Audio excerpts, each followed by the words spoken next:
Another quote of Ezra Pound: he's to define red. How can he do it in a picture that isn't painted in red paint?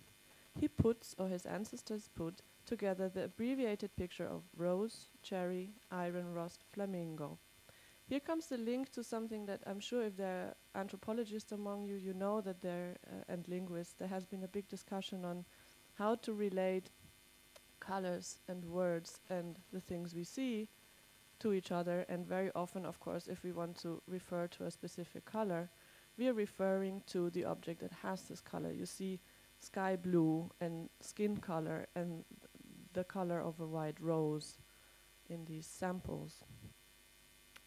To conclude, I will now forward a recently executed experimental setup located in the zone between verbal and visual language, between naming and memory, which was the visual work Palast der Farben, which means Palace of Colors. It's a little bit ironic because it's been playing in a very grey and quite ugly office in Zurich, which has commissioned this as an artwork.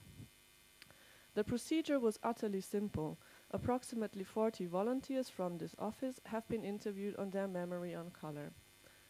This was a sheet of 20 silk-screened dots, an A2 sheet, and I set up a situation where they were asked to note down their association and notes to the specific color, something very simple and low-key.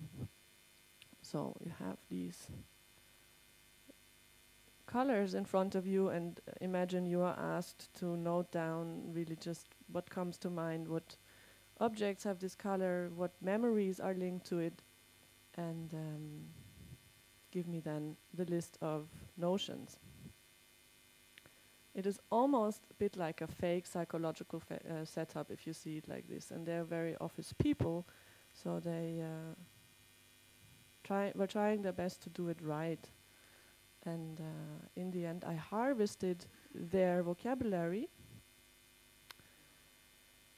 So some of the definitions and names the participants contributed were personal and hermetic, but most notes on the color they picked were naturally descriptions of objects or events, for example the sunset, which we share in ordinary language and in some sort of common perception.